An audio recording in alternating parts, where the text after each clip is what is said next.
আসসালামু আলাইকুম। তো আমি এয়ারপোর্টে ইমিগ্রেশন করতেছি, বোর্ডিং পাস নিলাম। ইমিগ্রেশন শেষ আমাদের। আমরা সবাই একসাথে যাচ্ছি। ইমিগ্রেশন শেষ হওয়ার পরে এরপর আরেকটা চেক হয় বিমানে প্রবেশ করার আগে। সবকিছুই খুলে সেখানে চেকারের মধ্যে দিতে হয়। এরপরে বিমানের মধ্যে প্রবেশ করলাম।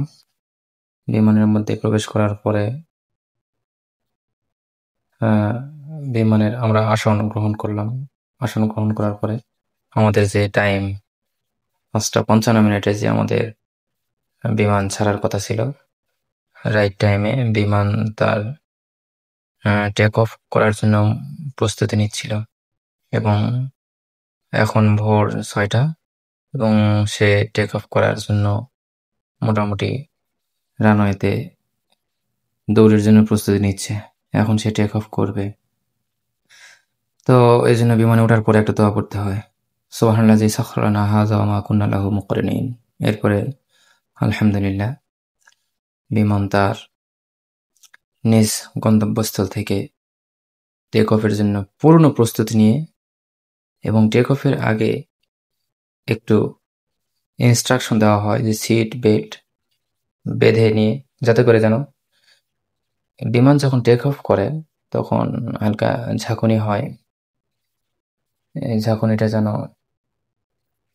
বোঝা না যায়। এবং অনেকে ঝাঁকুনি যদি খুব আঘাত পেয়ে থাকে, এই আঘাত থেকেও রক্ষা করার জন্য টেক অফের আগেই বলে দেওয়া হয় যে সিট বেল্ট বেঁধে নিন। তো মাশাআল্লাহ আমরা টেক অফ করার পরে আমরা প্রায় ১০,০০০, ১১,০০০ আস্তে আস্তে বিমান উঠতেছে, উপরের দিকে উঠে ১৩,০০০, ১৪,০০০, ১৫,০০০ ফুট উপরে উঠে যায়।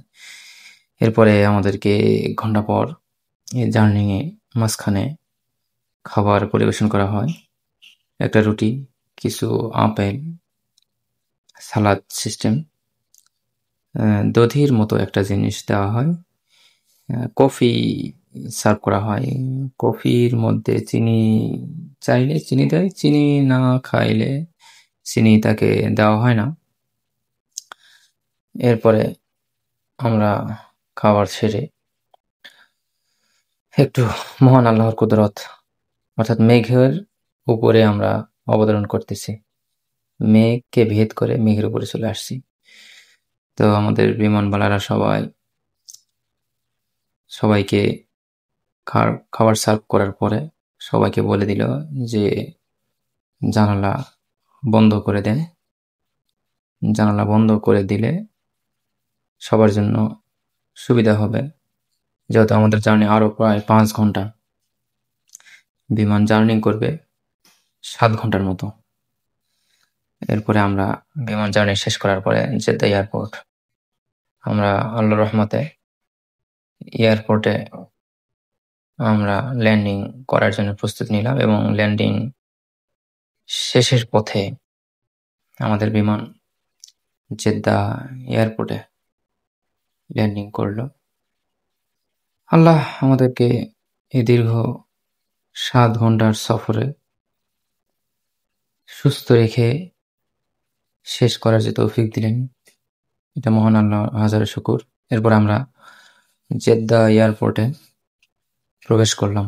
জেদ্দা এয়ারপোর্টের যে সৌন্দর্য এবং মাধুর্যতা দেখতে দেখতে আমরা একের পর এক, চলন্ত সিঁড়ি আছে, কেউ চলন্ত সিঁড়ি দিয়েও যেতে পারে, আবার হেঁটেও যেতে পারে। কিন্তু আমরা যেখানে নেমেছি সেখান থেকে ইমিগ্রেশনটা অনেক দূর। পায়ে হেঁটে যেতে প্রায় ৭ মিনিট ৮ মিনিট সময় লেগে যাবে। তো আমরা তার যে সৌন্দর্যটা দেখলাম। অনেকে আবার চলন্ত সিঁড়িতে উঠলাম। আমি চলন্ত সিঁড়িতেই উঠলাম সৌন্দর্য উপভোগ করার জন্য। তো চলন্ত সিঁড়ি দিয়ে যেতে যেতে চিন্তা করলাম যে আল্লাহ কত মহান, যে আল্লাহ দুনিয়াকে যদি এত সুন্দর করে সাজায়, তাহলে আমরা যে জান্নাতের কথা শুনি সে জান্নাতটা কতই না নাজ ও নিয়ামত দিয়ে পরিপূর্ণ থাকবে, সেটা আল্লাহই জানে। বান্দা তার কল্পনাও করতে পারে না, বান্দা তাকে নিয়ে কখনো ভাবতেও পারে না।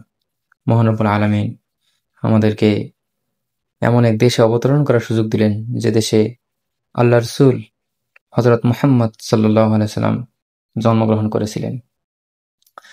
আমরা সেই দেশে অবতরণ করলাম, যে দেশে রসুল জন্মগ্রহণ করেছেন, যে দেশে রসুল তার পুরা জীবনীটা শেষ করে দিয়েছেন। সেই দেশে আমরা অবতরণ করার পরে সেই দেশের একটা শহর, একটা এয়ারপোর্ট, তার যদি সৌন্দর্য এত সুন্দর হয়, তো আল্লাহ সামনে যে আমরা কি আরো দেখব, এটা মহান রব্বুল আলামিন জানে। এরপর আমরা জেদ্দা এয়ারপোর্টে, আমরা যেহেতু জেদ্দা থেকে আমাদের ট্রানজিট হয়ে ডোমেস্টিক ফ্লাইটে আমরা রিয়াদে যাব, এই জন্য আমরা বিমানবন্দরে যারা আছে কর্তৃপক্ষ, তাদেরকে ইশারায় বোঝাতে চাইলাম যে আমরা জেদ্দা থেকে রিয়াদে যাব, কারণ আমাদের ভাষা, কালচার সবকিছুই তাদের থেকে আলাদা। তাদের যে চলাফেরা, তাদের যে পরিষ্কার পরিচ্ছন্নতা, এটা আমাদের থেকে সম্পূর্ণরূপে আলাদা।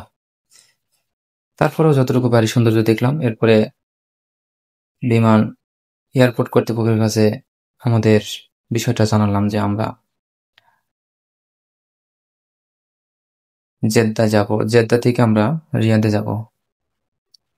তো একজন বলল, ঠিক আছে, আপনারা দ্বিতীয় তলায় যান। দ্বিতীয় তলা থেকে আবার আরেক জায়গায় নিচের দিকে যাওয়া লাগে। সেখানে যাওয়ার পরে আমরা বললাম যে আমরা রিয়াদে যাব। তো বললো যে আপনারা ওয়েট করেন, আপনাদের এখনো রিয়াদে যাওয়ার বোর্ডিং পাস খোলেনি। আমরা অপেক্ষা করতেছি। অপেক্ষা ফাঁকে একটু চিন্তা করলাম যে ঘুরে দেখি যে একটা এয়ারপোর্ট কত বড় হতে পারে। এয়ারপোর্টের ভিতরে সবকিছু আছে, আপনি কি চান, যা কিছু চান সবকিছুই আছে। এমন কোনো জিনিস নাই যেখানে এই এয়ারপোর্টে পাওয়া যাবে না। যার যেটা মন চাচ্ছে, কেউ খাবার খাচ্ছে, কেউ আতর ক্রয় করতেছে, কেউ আবার ফ্রেশ হচ্ছে, হয় বাথরুম আছে, ফ্রেশ হচ্ছে। যার যেটা মন চায় সেটা সে। আমরা একটু ঘুরে ঘুরে এর ফাঁকে দেখতেছি কোথায় কি অবস্থা। এরপরে রিয়াদ যাওয়ার জন্য ইমিগ্রেশন পার হলাম। ইমিগ্রেশন শেষ হওয়ার পরে আমরা রিয়াদে যে বিমানটা, এটা জেদ্দা এয়ারপোর্ট মাঝ বরাবর আছে, মাঝ বরাবর আছে। আমরা এই জন্য জেদ্দা এয়ারপোর্টে বাস গ্রহণ করলাম। আমাদেরকে এয়ারপোর্টের বাস রিসিভ করার জন্য আসছিল।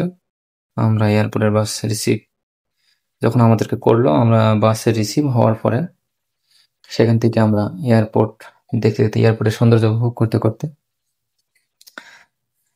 রিয়াদের যে বিমান যেখানে আছে সেখানে যাওয়ার প্রস্তুতি নিচ্ছি। একটা বিমানবন্দর ভিতর থেকে কেমন লাগে, একটা বিমানবন্দর ভিতর থেকে কত বড় হয়, যেখানে 400-500 বিমান অনায়াসে নামতে পারে, অনায়াসে উঠতে পারে। পুরো পৃথিবীর মধ্যে এই যে এয়ারপোর্ট সম্ভবত, আমি নিশ্চিত নয়, 3 নম্বরে সৌন্দর্য এবং বড়র দিক দিয়ে। এত বড় একটা এয়ারপোর্ট, যার এক প্রান্ত থেকে আরেক প্রান্তে যেতে বাসে যেত সর্বনিম্ন হলেও 30 মিনিট সময় লাগে। তো দেখতেছি যে আসলে এই একটা এয়ারপোর্ট, তার ভিতরের যে অবস্থা, এবং সেখানে কোন দেশ থেকে কে উড়ে আসতেছে, আবার এখান থেকে কে উড়ে কোথায় যাচ্ছে, পাখির মতো ডানা মেলে কে কোথায় যাচ্ছে, কে কোথায় থেকে আসতেছে, এটার হিসাব শুধুমাত্র আমার মনে হয় যে আল্লাহ ছাড়া কেউ জানে না। কারণ বিমানবালারা তো এক এক কাজে এক একজন ব্যস্ত, এক এক ইমিগ্রেশন এক একজন ব্যস্ত। কখন কে কোথা থেকে আসতেছে, কোথায় থেকে কোথায় যাচ্ছে কে, এটা বিমান কর্তৃপক্ষ বলতে পারবো না এমন মনে হয়। কারণ সৌদি এয়ারলাইন্সের শত শত বিমান শত শত দেশে চলে যায়, শত শত দেশ থেকে উড়ে আসে, শত শত দেশে উড়ে যায়। বিমানের কাজই এটা। সে প্রতি ঘন্টায় প্রতি মিনিটে শুধুমাত্র উড়াল দিবে, উড়াল দিয়ে চলে যাবে, আবার উড়াল দিয়ে আবার চলে আসবে। এরপরে এয়ারপোর্টটা পুরাই প্রদক্ষিণ করলাম একবার, যে এয়ারপোর্ট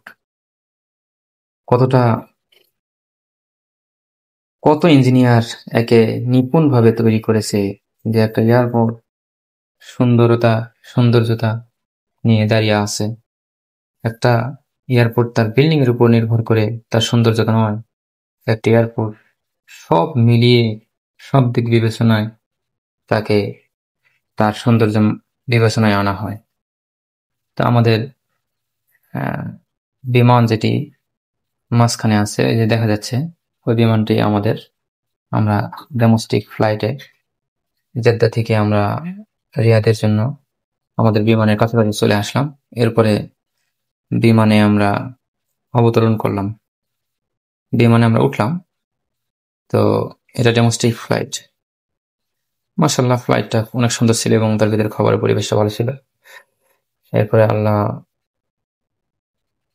মাশাআল্লাহ, আল্লাহ চাহে তো আমরা জেদ্দা এয়ারপোর্ট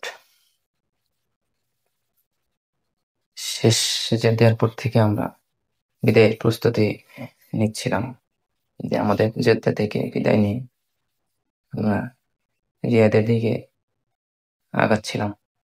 আমাদের আলবিদা জেদ্দা দিয়ে আমরা রিয়াদে যাব, এবং রিয়াদ থেকে আমাদের সামনে গন্তব্য কোথায় এটা আপনাদের সামনের কোনো পর্বে আমি জানাবো, আল্লাহ চাহে তো। এবং সবথেকে বড় কথা হলো যে আমি বাংলাদেশ থেকে সৌদিতে আসলাম। সৌদি আরব আসলে নবীর দেশ, যে দেশে আসা এবং যে দেশ থেকে যাওয়া এটাও বিশাল বড় ভাগ্যের। আর কেউ যদি কাজের জন্য আসে আবার প্রতারিত হয়ে চলে যায়, আমি তাদের জন্য দোয়া করি যেন তারা প্রতারিত না হয়। সকল দালাল, সকল মানুষের প্রতারিত হওয়া থেকে হেফাজত করুক, কারণ মানুষকে মানুষ প্রতারিত করে, আর মানুষ যে প্রতারিত হয় এটা অনেক কষ্ট। আমি চাই যে কেউ যেন এরকম প্রতারিত না হয়।